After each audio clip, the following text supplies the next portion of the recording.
What's going on? It's time for another episode of Too Hard for the Radio, transmitting from the future free state of Greater Idaho. I am the one-armed madman. And back with me from the country music capital of the world, we've got the great Daniel Steele in the house. How's it going? We're doing good, man. Shit's getting crazy. Like, I was just talking with one of my buddies, and I was like, do you remember ever hearing this theory that the world actually did end in 2012 and like the earth got sucked into a black hole and information is just kind of fucking going crazy around? Like, I feel like that's kind of where we're at right now. Like, I don't think we're actually in a black hole, but like, it seems like things are like the simulation's broken, or we're just so out of control that like, this is wild. We were talking yesterday about like, if you're not completely plugged in to what's going on, like podcasts every day. I was talking to another buddy about this. You've got no idea what's going on. Like one day of no podcast and you're just completely out of the loop.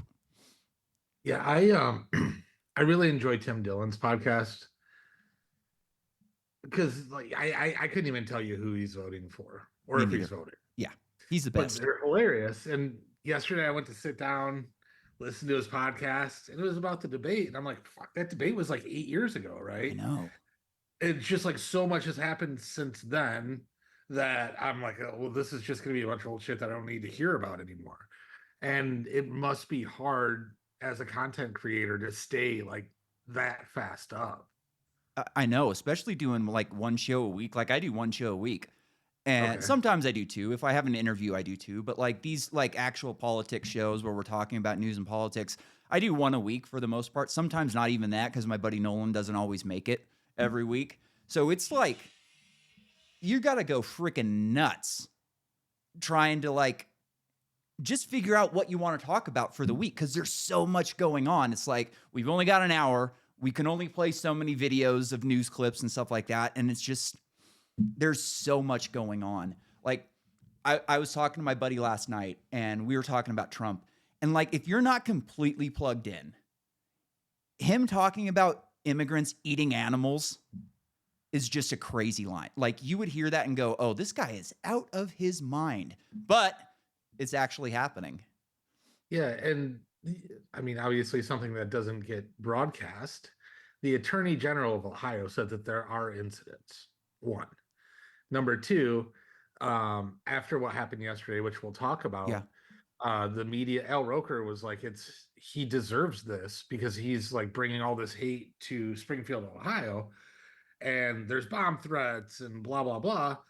The governor of Ohio got on the air today and said that those threats were all foreign actors and hoaxes. Like there's not anybody real doing anything there. And crazy shit's happening. Like the FBI put up a billboard in Cajun or whatever language Haitians speak. Creole, sorry. Oh, I thought it was Pigeon, but we're close. They eat the pigeons. They eat the pigeons. Creole's the language. The pigeons is the food. Yeah. And it might be Creole season too. So the same day, like a billboard came up in Creole and English saying for whistleblowers to report hate crimes, somebody started dropping KKK pamphlets off around Springfield. Oh my God. And I've lived in the South now for a year and I've traveled most of the East, like from the middle of the state all the way east looking at property. And I've not seen any evidence of like this overt racism. The only thing that I've ever seen in the South that was like that was driving from Dallas to Atlanta. There's a road that comes up. Well, so you leave Louisiana and you don't like come up I-75. I forget what road it is. There's a whole Dixie, not a rest area, but like all shops with Dixie flags and Dixie Memorial. That's like the closest I've seen. I'm like, how's that happening now? But like that's the closest I've seen to it. But just funny enough, the day the FBI put up a whistleblower billboard, you start getting these Klan posters around it. It's like, I just don't believe that. And that's not even the most important thing to talk about now. You know what's funny to me is like we are a far more racist country today than we were 10 years ago. And it's because of the corporate media. You know, the corporate media is screaming racism left and right. When 10 years ago, when I was getting married, I guess it was 8 years ago, my ex-wife was Iranian. She's Persian. I the thought of like maybe I shouldn't have an interracial wedding at my house like never even crossed my mind. Like the thought of like having interracial children and how that would be for them never crossed my mind. Like it just wasn't something that was in the zeitgeist. It wasn't something that I ever thought about. And now you would have to think that like that's something that people are taking into account when they're starting relationships, having children. You know, people are not it's having children because of climate change. You know, imagine what they're going to do with mixed race. Oh my God. You know, so it's just, it's funny because like I live in Idaho and like you said, there's no racism. I don't see any racism. I don't see it in the grocery store. I don't see it in the doctor's offices. Like I don't see it anywhere except corporate media. yeah. And actually, I was at the farmers market right after I moved here. I forgot about this, so I have to go back on that Yeah. statement a little. There was this old guy in a veteran's jacket and stuff, and I'm talking to my now friend Thomas, who's a older black guy that runs a not fruit stand, like produce stand. He makes the best smoked pork chops I've ever had. So we started talking about that, and then we become friends over the year. And this old white guy goes, "Boy, I heard you were talking about me, boy." And just like it's crazy that the word boy is just generally used, but it can be racist as fuck when people say it, Oh yeah. a certain way. Um, Like and it's I like almost, the word punk. yeah, If you call the wrong person a punk, you better yeah, watch yourself because you're getting in a yeah. fight. And I almost like said something to this old guy, and my wife kind of grabbed my arm, and Thomas just shook his head, don't do anything, and then he fucked off. But like that guy's comes from a time when they still use the hard R, Oh, probably. absolutely. He Don't didn't even just use say it in the they car. anymore. He wasn't just Yeah. rapping in the car. He was not rapping in the car unless he was freestyling. Maybe he was on Megan Kelly earlier this week. I don't know. Jesus. Oh man. So I was thinking about, so the media came out. It's Trump's fault that he got shot or was gonna get shot at again because of rhetoric that he spews. Mhm. And I got to thinking about this, and this is really scary to me. Either the media has brainwashed people so much that they're actually taking action and trying to kill Donald Trump, or the government that I imagine to be the strongest superpower in the world with the best technology, with the best assassins, is so fucking incompetent they can't kill the guy. So either way, Yeah, that's a wild story, right? You know what's crazy? imagine Matt Damon missing. Like that Oh, shit's that just would not. be everywhere. Yeah, It would be yeah. everywhere. I opened up Apple News last night just because I wanted to see like what their headlines were. They had one story up on their main page. I'm sure you could have found more, but on their main page, they had one, and it was the top story, so I'll give them that. But after that, climate change, climate change, climate change, climate change, just the same bullshit that you see. And Yeah. it's wild that like imagine if somebody popped a shot off at Kamala. They wouldn't shut up about it for like we'd be talking about this forever. It would be 9/11 on steroids. The Oh Patriot Act, they would just hit us with everything they possibly could. It happens to Trump, and it's like, yeah, well, it was hot out. yeah. It was Oh, hot. I saw one article like just like the historical times that people have tried to shoot presidents and Mhm. ex-presidents. Like this is completely normalized. It's wild. I Yeah, wasn't old enough. Like I wasn't either not alive or not old enough to remember Reagan. But I would yeah. imagine they made a big deal about Reagan. I, I I was born in '78, so I was a kid. I don't even know when it happened, but I was a kid and I remember something about it. And there's like very few things that I remember from that long ago. They're pretty tough time. I grew up in Detroit. Speaking of racism, I didn't know that it really existed for a long time Me because neither. I was a minority. I grew up in Detroit. Oh yeah, And then yeah. You were the my minority. parents couldn't take care of me, so I was a ward of the state in Michigan. Like I was one of the only white kids all the way through. So like this whole division was when I heard people talking like that and that sort of thing. And maybe my some older members of my family were homophobic, and then I had a gay teacher who, like, in high school, who like saw potential in me and really helped me. So I'm like, oh, okay, that's bullshit. And then like that's just been my mindset. Like Yeah. people are people, and Been a inherently, big change from the ambassador effect in that way. What the gay people call the ambassador effect. Like my grandparents are hardcore Catholics. 20 years ago, if you're gay, you're burning in hell. Now they have yeah, a gay grandson. So they've had to, reassess the way they think about these things because humanize it. you look at your grandson, and you go, "Well, he's not going to hell. He's my grandson." Exactly. So, I mean, it all goes. This whole thing goes back to there were two populist movements, the Tea Party and Occupy Wall Street. They were both mad that corporations were in the pocket or in cahoots with the government. They took it to Wall Street, and then Wall Street was like, "Oh no, we can't have that." Yeah. So they're like, "All right, now Chase and Bank of America sponsor pride floats," and they've taken Yeah. this whole narrative of division that's incredibly sad, actually. I lived in San Francisco during Occupy Wall Street, and it's very sad that it ended the way it did. Because in San Francisco, like I was at that point in time, I was not a political, I didn't know shit about politics. All I knew is there was a bunch of homeless people camping out at the Embarcadero BART station, and they needed to get the fuck out of there. Because they weren't doing anything. They weren't protesting. They were just, getting an excuse to camp on the sidewalk. Yeah, And now they don't even need the excuse. They just do it. yeah, yes. Toilet. The world is your toilet, Yeah, right? but my entire take on Wall Street was like Occupy Wall Street was get these people off the street. They're Yeah, disgusting. It's dirty. There's drugs. They're having campfires on the yeah, sidewalk at the Embarcadero BART station. Like this has to stop.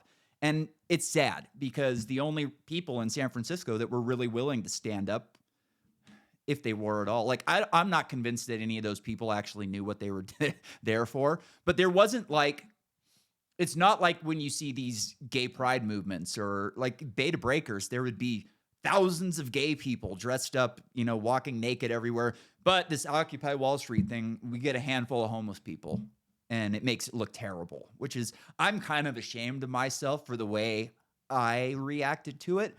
Yes and no. Like, yes, because I didn't take the time to look into what was going on. I wouldn't have understood it even if I did look into it because you have to learn so much about the world to actually understand what they're protesting. So I'm yeah, ashamed of myself that I didn't do that. But also, those people were not protesting, they were camping. So, yeah, yeah. I really didn't even get into looking at politics really till the pandemic. oh, really? Yeah, I voted in 16 because I thought Trump would be terrible for the country. Oh, wow. Yeah, Did you go third party or did you go Hillary? no, I went Hillary. Hill dog. Yeah, I was just like, oh, well, I'm gonna go fucking place this vote because, like, what's this dude from TV doing? Yeah. That was like my entire thought line. And then, like, watching, so I stayed with a friend during the pandemic. So I got wind of the pandemic in October before it happened. Mhm. And somebody that I knew that worked in the White House is like, the world's about to change. Be ready. So I was like, okay, I'm gonna get ready. And I have a friend who his family has thousands of acres in Illinois, and I'm like, all right, bro, I'm coming up there if this shit happens. And then I believe that I got COVID at the end of December that year. Um, and then like as soon as things started happening, I was just off to Peoria. Yeah. Um, I got but really then sick a couple weeks before it hit the news, and I would traveled to Minnesota to have some prosthetic work done.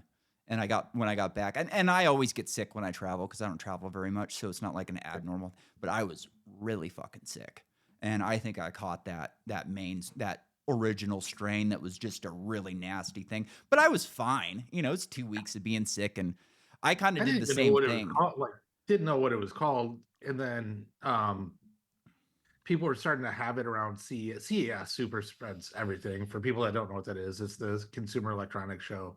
It's in Vegas. It's like the first big tech event of the year. The population of Vegas increases by like 30% that week just for people being there. So like the flu is always really bad. So I was like just getting over it for CES. I knew something was coming, and then I went up to Peoria, and my buddy is hardcore libertarian, and we're watching it and we're complying, but he's like, "Dude, this is bullshit." And I'm like, "But dude, look at all these people dying," and then start seeing. Then I got into Twitter, and then I started listening to Dave Smith because I listened to Legion of Skanks. So I'm Yeah. like, "Oh, here's another LOS podcast." That's And I'm exactly how I got into it. That's so funny. I was sitting on the couch injured because I got hurt in fuck, what was it? 2015. So I'm sitting on the couch injured, and I finally like ran out of shit to watch on TV. And I was watching this documentary called Collapse by Michael Rupert. I don't know if you've ever heard of him. He was a conspiracy theorist. This yeah, is like yeah. 10 years ago. He was talking about like peak oil and inflation and basically money printing. He was an LA cop that kind of broke the crack epidemic story. He was the guy that stood up in the town meeting and was talking to the guy at the FBI and all these people, and he's like, "You guys are flooding our cities with crack." So I'm watching this documentary, and I'm like, "Man, this guy's fucking interesting." So I go onto the internet and I type in his name, and there's a 3-hour podcast with him and Joe Rogan. I go, "Huh, I know who Joe Rogan is. Let's watch this."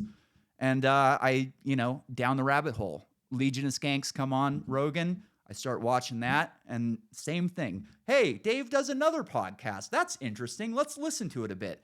And it was so cool to me because I was not a political guy, like I said. I always thought I was a Republican. I asked my grandfather when I was a kid, why are we Republicans and not Democrats? And he told me, the Democrats want to take your guns. Bill Clinton won't let us ride snowmobiles through Yellowstone anymore. And he listed a lot of decent reasons. But what he was doing was telling me why I wasn't a Democrat. He wasn't telling me why I was a Republican. You know what I mean? He said, Yeah. I'm a weed smoker. I got into it with cops. I've been like at war with cops since I've been like 14. So I always fuck the police. And Yeah. I was just in this position where like I identify way more with the Republicans than I do with the Democrats. But also I smoke weed and I fuck the police and all of these things.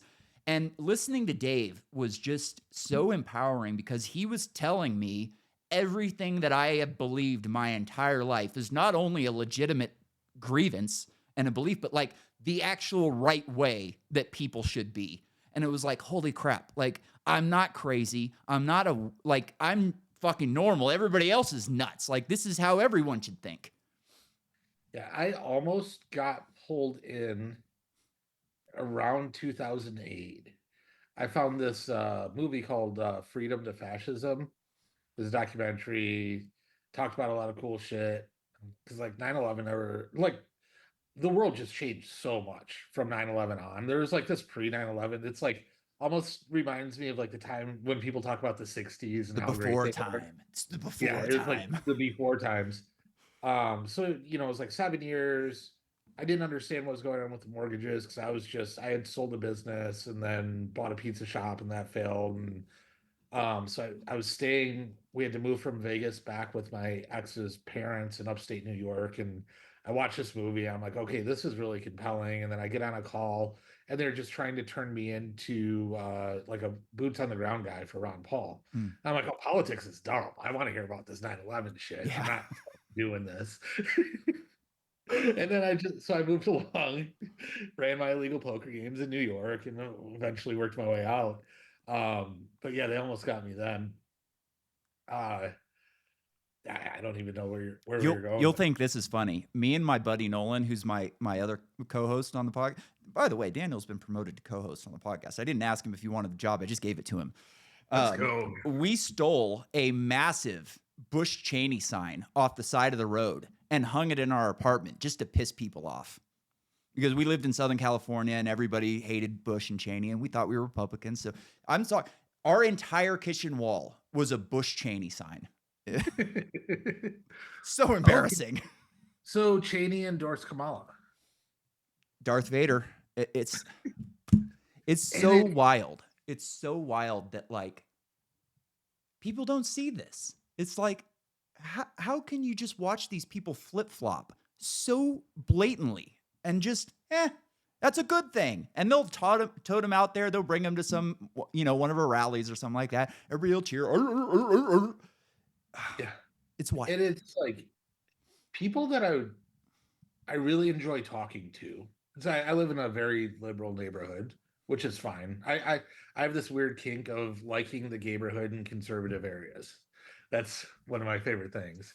Um, and you have really good conversations about other topics, and then you get onto politics, and it's just like, I can't do this. Like, you guys are, the all anti-establishment, fuck cops, but you have to vote for Kamala because women's rights, and like you don't want to get into talking about states' rights and that sort of thing, and just like ruin this because we just moved here. We don't have very many friends. Like the social is Yeah. talking to bartenders, talking to people in bars, that sort of thing. But it's really eerie that in June the corporate press was they need to drop Kamala from the ticket. She's dragging Joe Biden down to, oh my God, Kamala is the only way that we can save democracy. And the path that we got there was we hid this old man from the news, from debate, got him through the primaries, sent him off to slaughter in a debate. They knew that they had to know he wasn't going to do well. They knew the whole time. And then they did the old switcheroo, threw Kamala in there with who's never received a vote. And then after lawfare didn't work to silence their political opponent, there's two attempted assassinations, and now Dick Cheney and all those people are endorsing Kamala, and they're like, and these people who, God, it just has to be cognitive dissonance because they're Yeah. not. I don't think that they would purposefully engage in intellectually dishonest conversation. I Yeah. really don't. Just like can't even get a word in about how that might not be the best thing, Yeah. and You, it's fucking weird, you man. know It's what I really thought? What I think is craziest about like Kamala in the debates and this Dick Cheney thing is she was like the farthest left candidate when she was in her primary. and In she was the least popular. She was the least popular and the farthest left. And now she's pivoted to where she's like a centrist. She's trying to do the Bill Clinton thing, I guess. And the funny part about Practically. that to me is she has such little respect for the far left that she goes, fuck it. We're just going to pivot. They'll vote for us anyways. Yeah, well, Bernie Sanders saw a clip of an interview, and they're like, do you think does it bother you that Kamala's changed on like the policies that you Everything. did for her? He's like, I think she's just saying what she needs to say to get elected. I don't think she's changed at all. I'm like, oh, how do they let him go off script like that? And how are you even like in this conversation, Bernie Sanders? Like after you got you're supposed to be an independent socialist bucking the system. You got fucked out of your chance in the primaries, and you still endorsed Hillary. The fuck is that? Yeah. I mean, well, I'm sure he's crying in one of his many houses, but Mm-hmm. it just doesn't make any sense to me. I'd like to rewind my brain and go back to where I didn't know anything about it, and Oh everything was yeah. just like, Dude, me and my buddy talk about this all the time. Like our buddies that are into football and fucking getting pussy and shit, like they are so much happier than we are. They love life. They don't give a shit about any of this stuff going on. As long as I can watch football and get some pussy on the weekend, I'm happy. And you know what? I don't blame them. Like, that's not a terrible way to live. Once you know this stuff, you can't unknow it. It's really hard to just disconnect from it and say, I'm not going to pay attention to it. I'm just going to let these evil people railroad me for the rest of my life and do nothing about it, you know? and like the only thing I can do is make sure my own shit's in order. Like, bought a little land, made friends with farmers, went out to this farm the other day and got to pick tomatoes and shishitos, and like they're building um an alternative to farmers markets. So when you go to the farmers market here, at least you go and there's like five different people all selling the same shit. They're like, all right, well, why don't we say you grow this year? We Oh, know about how much you need. yeah, yeah. You grow this. And like, let's not compete and just sell out of everything that you have. And then they're also building technology to help them um, watch their inventory, and when it looks like things are getting close to spoiling, processing it by canning it or some Yeah. sort of preservation method using AI and shit. And it's like, okay, I can go be a part of that system, but and maybe help by introducing them to capital allocators, Hmm. that sort of thing. Like this bigger shit. Like, the fuck can I do? Yeah, I was there was Conversations, this I guess. guy that oops, sorry. There was this guy that used to come on Alex during the pandemic. He was like a pastor. I think he was European, some sort of Eastern European. He had a heavy accent, but like a really good speaker and saying all the right things. So, and he's like running one of these mega churches in Florida. So, right, like in the pandemic, they went from just like renting a building to do their services to they bought a shitload of land. They started growing all of their own food. And now, like all of their, I don't know what they would be, their followers, whatever, the church, they're all welcome to go and buy food. If you don't have the money to buy the food, they just give it to you. You know, they're making their own seed banks, which I think is very important. Like I have a ton of heirloom seeds that I just keep at my house just in case, you know. Yeah, we're really happy with most of the stuff that we've grown this year. We found a horticulturist just like East Nashville has this Facebook group with like 3,000 people in it, like super friendly. And one person's like, "Hey, I'm really good at growing plants. So do you want to buy these starters from us or Yeah. seedlings or whatever?" And they're like $3 a piece. Mhm. So Yep, that's hopefully my new we hustle. That's next going to year. be my new hustle. So I'm doing strawberry starters, roses, succulents. As much as if I got it, I'm selling it. That's going to be my new game. You know, I was driving down the road today and I drove by a house that had a hut that had eggs. And here in Idaho, it's so fucking great. And I'm sure Tennessee's the same. They just do it honor system. They put the hut Yeah, out there. They have the eggs sitting out there. Here's your prices. Here's the jar. Put the money. yeah. Walk away. We're Take your eggs. last year my wife and I were doing a road trip in an RV across the country, and we were staying at farms using this app, but then we would like take longer ways through the country and shit, and I'm like, look out for these stamps. She's like, what the fuck are you talking about? So we pull over, we get one. She's like, there's a box with money. Why does nobody steal that? There's Mhm. all this stuff here. Why is nobody stealing that? Mhm. I'm like, well, because we're not in a big city and Yeah. people just help each other. And Yeah, people believe in something greater than themselves around yeah, here. If you're, you know, if you don't have to be religious, like I'm not a religious guy. I believe, you know, that there's some weird shit that we don't understand, and if you want to call that God, I'm perfectly, you know, okay with that. But you have that, you know, thou shalt not steal is a real thing in places like this, you know. Just because the owner of the house isn't watching you doesn't mean that you're getting away with it. yeah, And, you know, that's something that took me a long time to figure out. A long time, into my 30s before I kind of really figured out like, oh, you know, like I can't just steal shit if I don't want to pay for it. You know, it's a very simple thing, but hard for a lot of people in this country. yeah. My thoughts on religion are have you ever been to like a big sporting event? Yeah. Yeah. And just like the team that everybody's there to see does something Yeah. spectacular. I was at Crowd goes game 7 of the NLCS finals in San Francisco. Giants versus the Cardinals, one of the best games I've ever. It was incredible. and like something spectacular happens and like there's just this roar of energy that's bigger than anything I could ever do by myself. And Mhm. like, you feel it. Like there's Yeah. something there. And I believe that, but I also believe that a lot of people spend a lot of time trying to understand that and they don't live. So I've come to accept that there's something, and that I'm gonna spend my time living the human experience as opposed to figuring out what that is, because there's nothing I can do either way Yeah. other than live life in a manner which I believe is good, just generally good. Like I'm not a law-abiding citizen because I believe in laws. Just most of my beliefs and morals tend to line up with the laws where I live. Yeah, no, on the same page, same page. And Fuck if the I police, but don't you believe know, in a law, I don't do it. Like there's nothing more free than driving with a beer. yeah. All right, We would go let's hard pivot here. Let's go to the Trump assassination. Let's which one? listen to this guy a little bit. So I was Wait, talking with which my one are buddy we last talking night, about? who's a construction worker, and I asked him.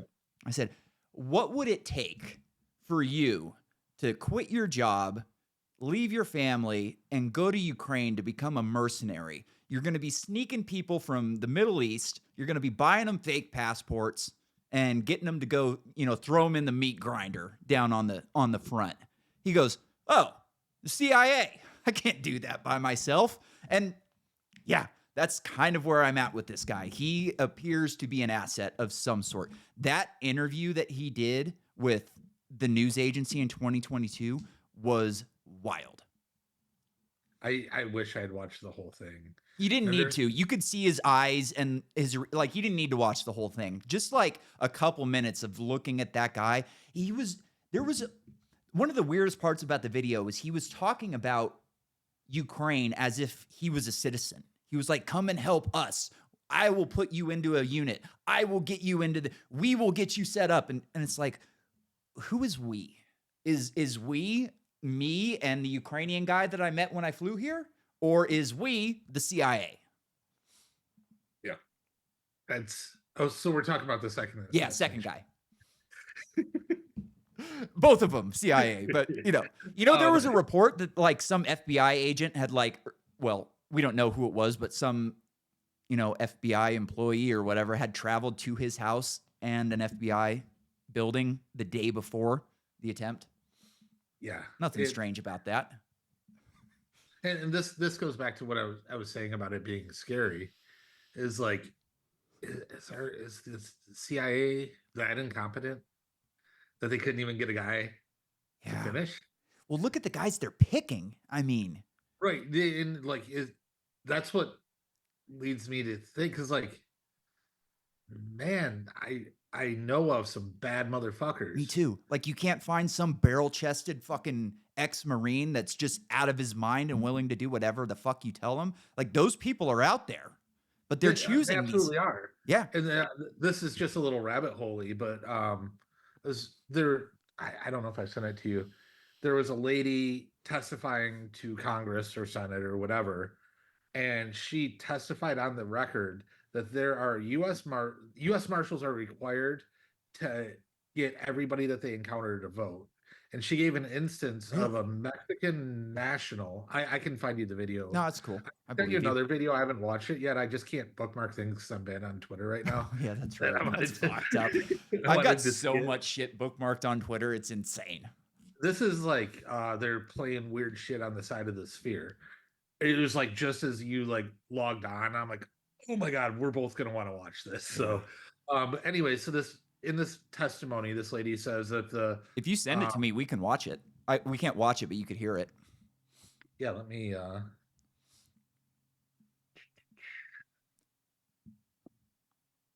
there's the news.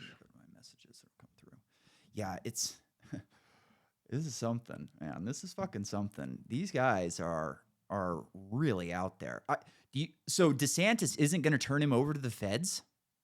That was the news 2 hours ago, but I mean, we haven't even been on Twitter. There could have been a nuke. We don't know. This shit's so wild right now. God, okay. This should be the number one story in America right now. Let's listen to it. Yeah. I want to ask you about President Biden's Executive Order 14019 on promoting access to voting. Can you speak to some of the concerns with this executive order? Absolutely. First of all, I believe that it's unconstitutional.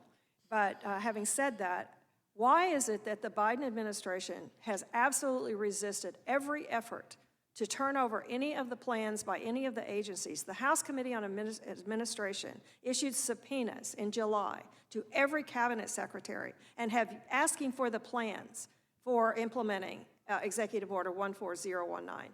And not a single agency plan has been turned over to the House Administration Committee. And I included in my written testimony a file from a whistleblower who sent to me.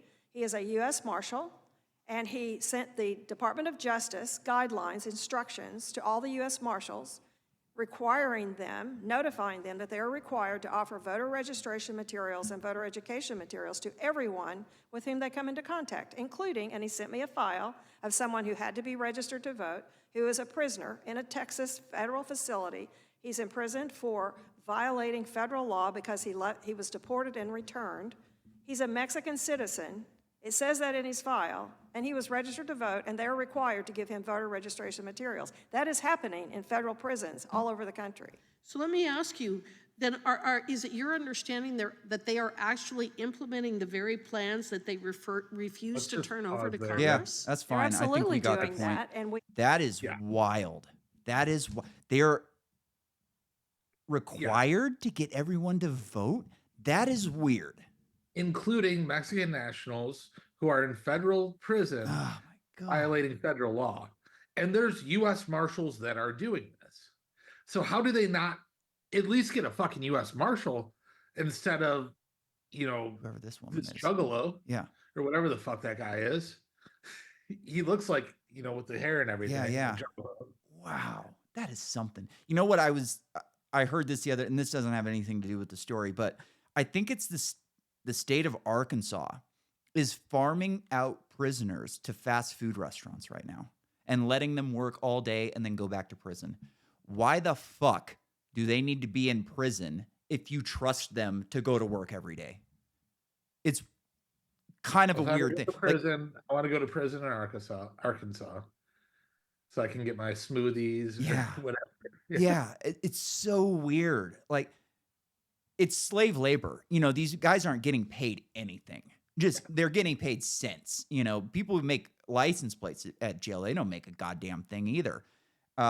It's interesting that slavery hasn't really gone anywhere. It's just changed. Now Kamala Harris, her family. Let's not even talk about like implied slavery or wage slave or anything Yeah. like that. There are actually more slaves now than there's ever been in Yeah, history. no shit. I saw this post on X the other day. I'm trying to call it X now. And it was like this. It was like this old flyer from the 1800s where it was like Negroes for sale and this and that. And like you click on it, and the first fucking comment is from a black dude. He's like, "Who sold them the Negroes?" And you keep going down, and everybody's just piling in like, black people, there's still slaves in Africa today. So like we sold our own, and it's just. And this was just a post that I saw, and I never went and checked, but what this post claimed, and I don't know the validity of it, was that the US had maybe 10% of the world's population as slaves ever. But it's like ingrained in our history now. Yeah, and it's like we're the worst place that's ever done it, when in fact, like, white Christians were the first people to outlaw slavery. You know who got off the hook was the Dutch. Oh yeah, the Dutch were really bad. Oh, what was his name? King Leopold. Ooh. There's this book by shit, I don't remember who. It's called King Leopold's Ghost. And it's by what's his name? And I'll have it in a second. Leopold. Now I'm fucked. Anyways, it's here it is. King Leopold's Ghost. A Story of Greed. Oh, that's not the right one. Anyways, it's a satire by Mark Twain. That's who wrote it. And so the whole thing is like him saying, "So what if I, did this? They're and it's just a really interesting read because I remember reading that. It's very good. It's very good. It's funny, but also like disgusting and horrifying at the same time. It's kind of like it's the same. It's the same vein as Michael Malice's book about North Korea. It's written exactly the same, but it's a pamphlet, so it's super short. Are we allowed to read Mark Twain anymore? I don't know. I think not. He was racist, right? So he's probably got to go. That fella Jim.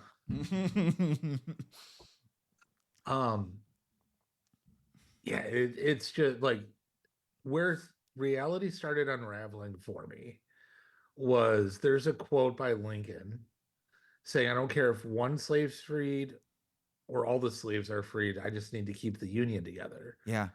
And the real reason for the Civil War was the South was trying to make a tax-free or tariff-free trade zone. Yeah, it's a power grab. And then the North was like, "No, we need to collect our taxes, so we need to keep the Union together." And they were losing terribly, and then they needed a cry for virtue, and that's when the slave thing came up. Yeah. Lincoln also had a quote, I'll butcher this, but it was something like, "We've got the tiger by the tail, and we cannot afford to hold him or let him go." Which is kind of a great quote. It's disgusting, but it is kind of a great quote because it shows the position that they were in. It's like, we know we're fucked, but if we just let all these guys go, they're going to kill us all. Yeah. And that didn't happen, luckily, but it could have. I don't know. I mean, we're still gun control is still. I love Maj Touré. All gun control is racist because it is. The entire point of gun control started back in the slave days because they didn't want to get killed by these people that they had been enslaved their entire lives. It's it's a real mess. The Civil War is another one. Like, I don't know if you watched any of that podcast with Tucker and the historian. It's interesting because, like, we talked about this already, but the Civil War is like another one of those where if it was viewed in the proper light, it would not be a moral war. It's an immoral war if you look at it properly, I guess is what I'm trying to say. All wars. Yeah, exactly. But you have to have this, origin story of good. We had to free the slaves. We had to save the Jews. We had to get rid of Saddam. They're just hindering progress, which is what's going on over there now. Oh, who knows? Who knows? Nothing good. There was did you watch that Tim Dillon episode where they were walking around in Baghdad? No. Yeah, they went and walked through Saddam's palace. It's got graffiti all over the place. They're back to kings again. Whatever we did there didn't work. All we did was kill a ton of people, make a ton of money, and then just leave a mess. An absolute fucking disaster for these people. And we wonder why they hate us, Yeah. Yeah, and honestly, like, I'll give you an example. I was working in online poker, doing promoting online gambling sites. This is in 2002, 2003-ish. I went to Toronto because my contact was from South Africa, and we were meeting there. We were in Michigan, so it was easy 3-hour drive, something like that. And we're hopping around from bar to bar, and we walk into a Muslim bar. Like, that's kind of strange. Yeah. Muslim bar. That's like a double negative or something like that. They don't they shouldn't exist. Yeah. But my buddy's like, well, we can't just not get a drink now. Yeah. There's 4 of us. We walked in. So we're like, okay, fuck it, we'll have a drink. And then these guys come out of the back and they insist that we join them in the back. They kind of grab us and they pull us in the back. It was like behind a curtain. And I'm like, bro, we are so fucked right now. Like, we're about to die. Yeah. Because this is like after, or I guess this is right before we invaded Iraq again, but this is after 9/11. Like, there's all the propaganda. Like, they want to kill us because they hate our freedom and all that. And they pull us back there. And it was a birthday party. And they give us drinks. And I'm like, this guy goes, are you all right? I said, man, I didn't know what was going to go on back here. He goes, we don't hate you. We just hate your fucking president. Drink with us. Oh, man. So that's one of the scariest things that's ever happened in my life. Oh, and I can imagine. I was gnarly. still like, I drank my drink and I got the fuck out of there. Yeah, yeah. They're nice people. Like, I got along great with my ex-wife's family. They were so nice. Like, my grandfather owned the property that we were having the wedding on, and he's kind of, old school. So I had to pull him aside and say, hey, look, dude, no like parking lot jokes. All right. Like, we're not talking about paving the Middle East on this wedding, just calm it the fuck down. You're going to get along with these people fine. And, the wedding comes and my ex-wife's uncle is there. And he was like the head heart surgeon at University of Chicago for a long time. Just a really smart guy, Republican. And him and my grandfather sat by themselves talking stocks and politics. And we had to pull them apart at the end of the night. And it was just such a cool moment because it was like, this is the guy that I was worried about. If there was going to be a problem, it was going to come from him. Yeah. And then he ended up having a great time and getting along with them perfectly well, which was so cool. Yeah, I guess this is because I've had such a interesting life path. I've never met a group of people past stereotypes, right? Where they were inherently bad or evil or me neither. Anything. When I lived in San Francisco, I lived over by the Cow Palace, which is one of the roughest neighborhoods in the city. And it was me and a bunch of my buddies and my ex-wife rented this house. There was like 8 white people, and they called us White House. Like, there was a liquor store down the street that I used to stop at, and I had a dirt bike with street tires, so I'd pull in there, get cigarettes, grab a soda or something on my way home from work. And they were always hanging out because there's a bus stop out there, and black guys, Mexican guys, just chalking it, having a great time. And hey, White House, give us a fucking wheelie, And I remember one night I walked out and there was a guy sitting on my bike. And I was kind of in the same position as you were going into that room. I was like, oh no, like, how is this going to go? I have to tell him to get off the bike. But like, how is that going to go? And I came out and I was like, all right, I'm just going to be cool. Like, hey, man, what's up? You ever ride a bike before? Oh, no, man, I'd crash this thing. All right, hop off. Let me show you how it's done. Oh, yeah, here you go. And it was fine. It was fine. We never had any problems at that house. I never felt like scared for my safety. I never my ex-wife would walk down to the the liquor store all the time. I was never worried about her going there by herself. Like, I went to line school when we were living in that house, and I was 150 miles away. And I bought a gun to have in the house, and my ex-wife wasn't strong enough to crack it or anything. So I didn't even leave it loaded. I was like, don't use it. You're not safe with it. And I wasn't scared about it at all. Yeah. Yeah, I was one of the first places that they sent me after my mom said she couldn't take care of me was this place in Detroit. And the only other white kid in there was this kid, Vincent, and he would bite people, so I had to keep him tied down. Oh. So for the 3 or 4 months that I was in there, I was the only white kid. And a couple of funny stories. We were watching Cops Detroit once, and somebody's like, that's my fucking cousin. That was funny.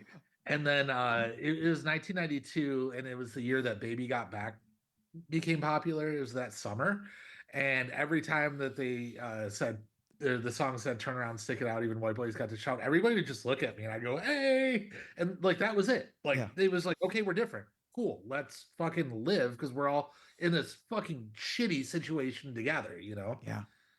I went to jail. I've been to jail a few times, but one time I went to jail in Santa Rosa, California, which was like 40 miles from where I grew up. And I'm like, in withdrawal, just having a horrible fucking day. My roommate or whatever, cellmate, he was crazy. He was keeping me up all night. So one night, a cop's coming around doing the rounds, checking out, and he knocks on the door. I go, what? I'm trying to sleep. He's like, Nick, is that you? I'm like, who the fuck is that? And I go over to the door, and it's my buddy fucking who's a cop now. He's standing right outside the fucking door on me. And he's like, hey, what are you doing? Why the fuck are you here? And we kind of talk for a minute, and he's like, he looks around, he's like, you know what? Fuck it. And he opens the door, and I got to go out and sit with him all night.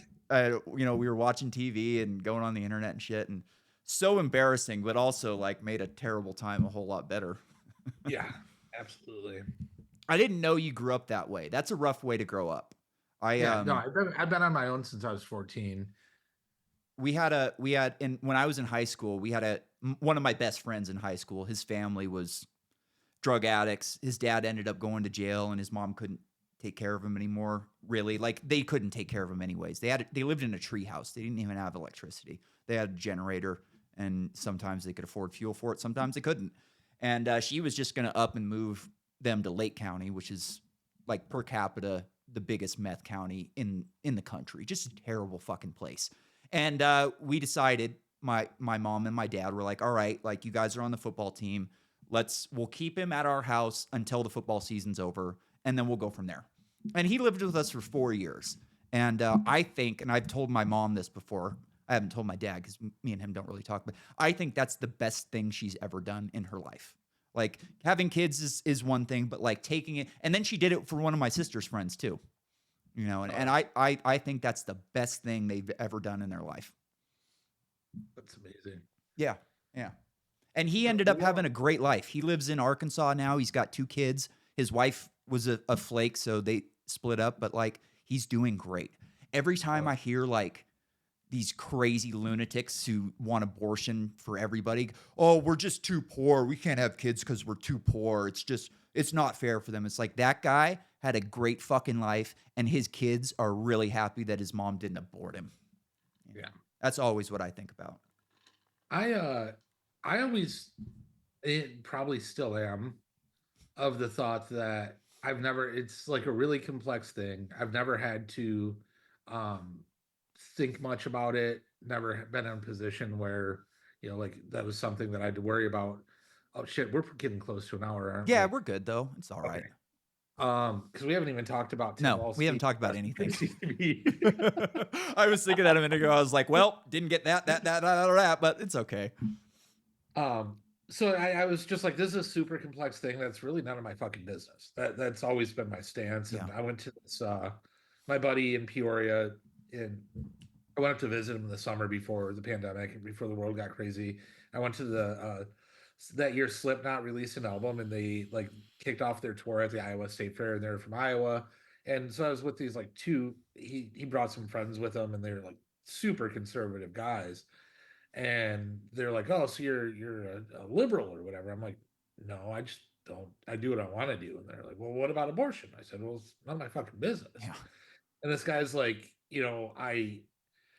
his wife had, I might butcher this story, but he won't hear it anyway. Yeah. But it's the right sentiment. They tried really hard, and his wife had multiple miscarriages, and then they finally had a baby that was supposed to die, and she's the most wonderful thing in the world. And like, how could you take that away? And I'm like, all right, maybe I don't. I can see your point of view now. I still think it's none of my fucking business, Yeah. but like, there's something there. But the most important thing about this is that's the thing that they're dividing us about right now. Like, that's the why you have to vote for Kamala. Yeah. We're in the process of negotiating letting American missiles being flown long range into Russia. We're all about to be fucking aborted. Yeah. You don't do something about it. It doesn't fucking. You want abortion? We're all gonna die. So it's really something. I was listening to a podcast the other day, and they were talking about this story. NHK, it's a news site. They did this 1 hour compilation of like just horrific scenes in the Ukraine, and so much worse than I thought. It's like World War I trench warfare, landmines everywhere. It's fucking brutal. I mean, fucking brutal. And we're so detached from what that looks like. You know, you got this crazy asshole screaming that, I don't care if you're a man, if you're a woman, I don't care how old you are. You need to get here to Ukraine so I can toss you in the fucking meat grinder. And we just don't have an idea of what the meat grinder actually looks like. And I had to stop. Like, I couldn't make it the whole hour. It would just give me nightmares. But just the most horrific thing in the world today, I would say, has to be that. And just Stoltenberg, the head of NATO, psychopath. That guy's a fucking psychopath. We need to get these missiles so we can attack into Russia. And it's like, my God. One of the best things that Trump said in the debate that kind of just went by everybody is like, hey, they have nuclear weapons. You guys aren't talking about this. Why is nobody talking about the fact that they have nuclear weapons and they can use them? It's like we're just completely divorced. And, you know, we've been able to fight these wars in the Middle East basically on our own agenda. We know that they don't have anything that they can really do to us. You know, they don't have nukes. They don't have fighter planes. They don't have submarines. There's nothing that they can really do to touch us. But Russia is a completely different story. And, you know, Putin, that guy is a fucking gangster. He does not fuck around. Like, I'm scared of that guy. I wouldn't want any part of that fucking guy. And the fact that these people are just so cavalier with all of our lives is disgusting. There's a clip. I'll have to find it. It's on my hard drive somewhere, and I'm not plugged into my hard drive right now. But it was Neil deGrasse Tyson on Bill Maher, and they were talking about nuclear weapons. Did you hear that one?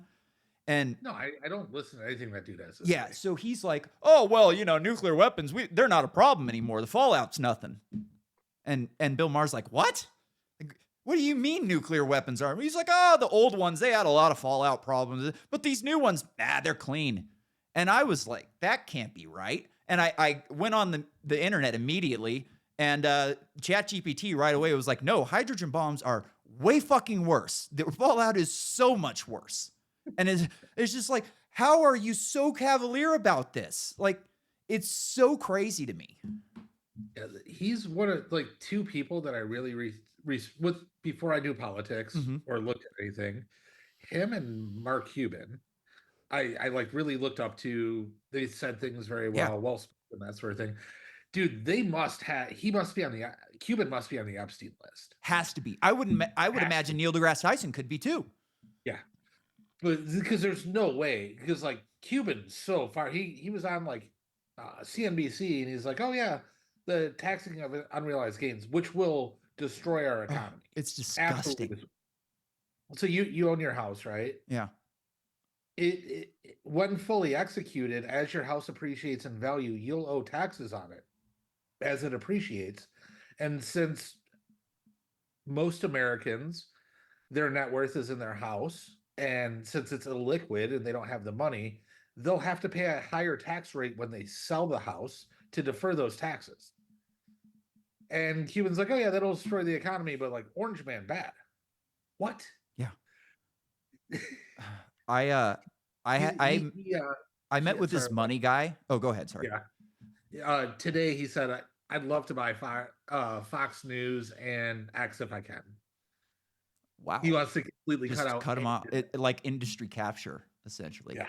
You know, I met with this money guy after I got a settlement. It's my mom's husband's money guy, and we were just kind of talking about it. You know, and I was interested in using him. You know, and I told him, he was asking me, you know, what I had, and I was like, I have this much Bitcoin, and he laughed in my face, and I was like, okay, that's a red flag.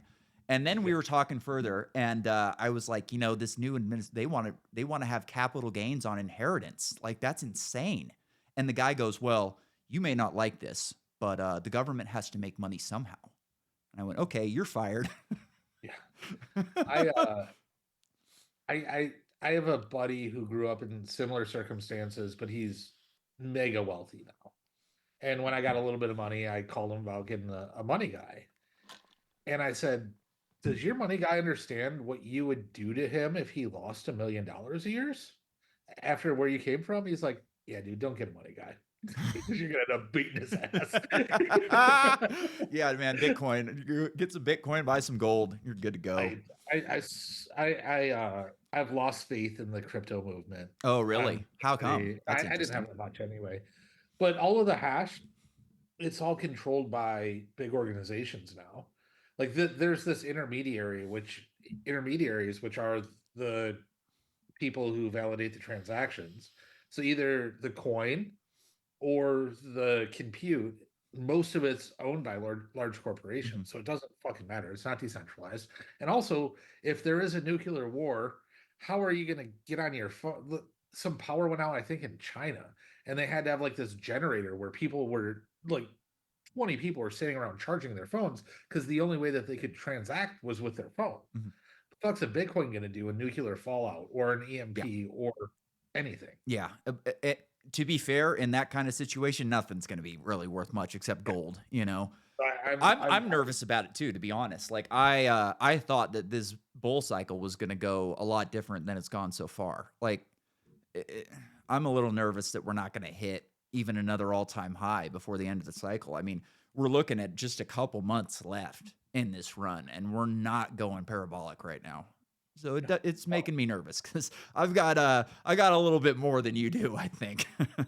Yeah, I put a little bit of money in, and I told my wife when I hit this one number, we'd officially have a portfolio, and it got like thousands above that, and now it's like $600 more than what I invested 2 years ago, which is beating like everything else.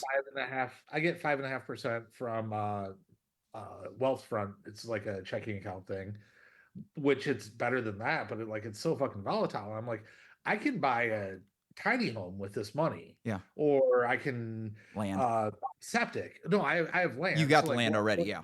How many shipping containers, how many tiny homes, like what kind of improvement is this? I'm like, fuck it, I'm just gonna put it in there. But I do have one buddy who he trades one stock and one stock only, and he like watches the math in the first 15 or 20 minutes, and based on what happens in that 15 or 20 minutes, he makes a bet, either shorts or buys. And he's a Canadian. I'm not getting into the details of how it works. We don't need to know. So he's investing for me, and I'm like, my annual return on it so far is like 87% versus the it's not that much money because that's still unbelievable returns though. I mean, but a financial advisor would be like, are you an idiot? I put almost all my money in this business, and then I bought some land and I have an RV, you know. But you're a business guy, you know, you got to invest in yourself, you know. I did want to get your take on that HD situation. Let me tell you what I think happened first, and you can tell me if I'm on base. So Sure. Harley Davidson hires this ESG CEO that made it his entire mission to change Harley Davidson from the company that it is today into the company of the future. The company of the future means no more, internal combustion engines. We're going all electric. So this guy, being an ESG CEO for a different company, has a network of other ESG CEOs and shit like that.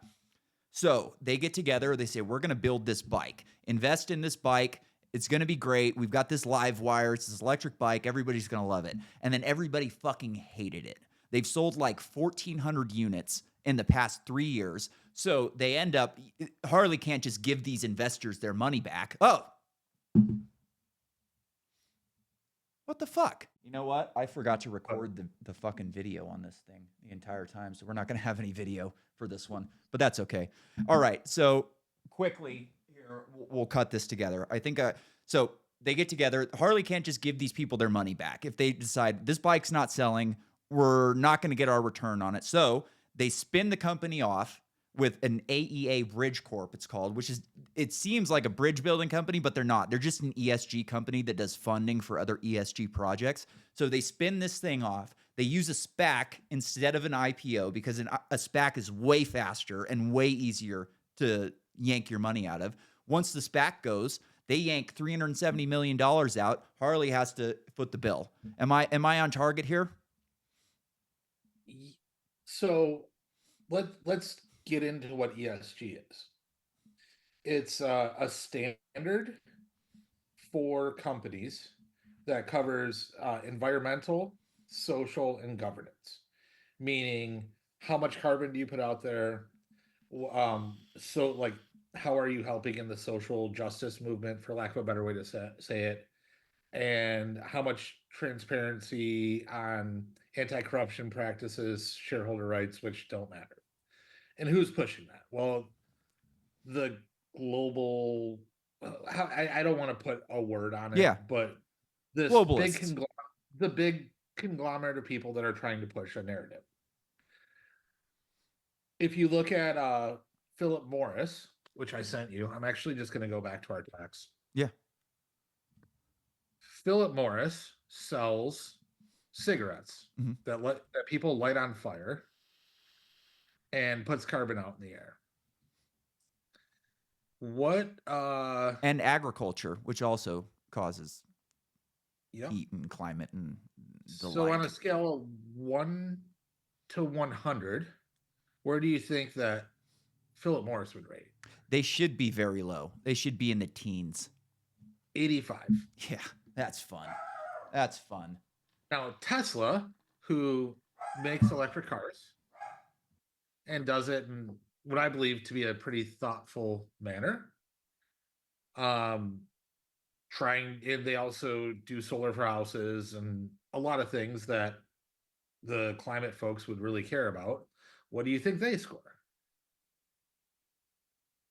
They score a 27.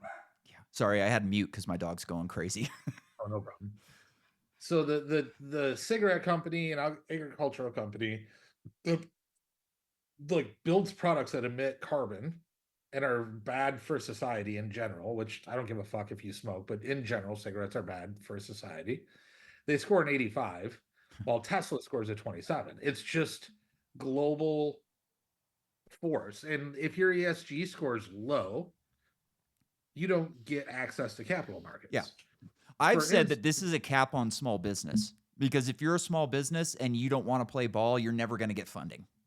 Yeah, or big business. So Elon Musk was looking to take SpaceX public, which SpaceX is able to outcompete everybody in that space. And where you have Boeing, most of Boeing's money comes from government contracts, where SpaceX comes from individual consumers, mostly through Starlink, but they aren't completely reliant on government spending. He went to take it public, and the stock exchange said you have to give at least 30% of your company to people, to DEI, basically. And Elon's like, fuck it, I'm not taking it public then. Yeah. So since he wouldn't play ball with I guess that's the social side of it, he doesn't have access to the capital markets. He's Elon Musk, and he can do what he wants to Yeah. do, and he can work around it. But like a small business that won't play ball, you're either getting bought. If you start a business, you're a technology business for the most part. You're either getting bought by a bigger company, which will throw them into the ESG pipeline, or you're going to IPO, and that like you take money from investors with the promise of a long-term return. Those investors don't expect you to make a profit and give them their money back. They expect you to sell your company or to IPO the company. And that's where they make you like 10, 100, 1,000x. Mm-hmm. But if you don't fall into line with this ESG thing, you don't have access to the capital markets. And this particular administration has been blocking mergers and acquisitions like crazy. So our venture capital is starting to kind of dry up and hurt unless you're just an AI company and people are just piling money that way. But they're like the spend on that, the return on the spend on the investment in AI is 10 years out. But they can't afford to not invest in it because somebody's going to crack the nut, and everybody needs to try to have their money into the company that is the Uber or the Tesla of artificial intelligence. So, on the video side, if you want to send me, if I have time, I'll go through and do mid-journey pictures for the. Oh, cool. I can do that. Yeah. I need to put a freaking post-it on my computer. I've done this twice now this month, which I've never done it before, and now twice. So it's bothering All right, me. well, let's close out with whale fucking. What? Sorry. I didn't hear you. I saw. What's Whale fucking. one more time? Whale fucking. Oh, whale fucking. That's right. Oh yeah, whale fucking. Fuck I that had this blowhole. here. I forgot. Just for the folks that do get to see the little bit of video. Yeah. I had little painter's tape with whale fucking story right here on my computer. So Recording in progress. Now it's recording. Hold it up again. Oh, I decided when we came back on, I was like, "Fuck it, I'm not gonna record if I didn't do it the whole time." If you made it this long on YouTube, whale fucking story. This has been sitting on my keyboard. We actually did a call today with our team, and when we do that, I move my computer out into the kitchen. My wife's a major part of. Well, she's the reason we started the company, and she's just as pivotal for the company as I am. But she looks at my keyboard and she goes, "What is the whale fucking story?" So John McAfee said that there's such thing as a whale sex club, and a club of a few dozen, I don't even know this word, Maori, Maori men and one butch woman that meet once a year and fuck a whale. And one butch woman. The man on paddleboard herds the whale while one tries to fuck it. Oh my god. The wild part, he was too weird to join their club. They wouldn't let him in it. John McAfee's a fucking legend. He's a legend. He said, tried it alone, epic fail. Oh my god. That's the whale fucking story. That is, and on that, we're gonna get out of here. Thanks for coming on again, Dan. I'm gonna fucking get the goddamn video right next time. All right. Well, I mean, we'll have to do it again real soon because I'm sure we'll live 10 years in the next 2 weeks again. Yeah. All right, we're out of here.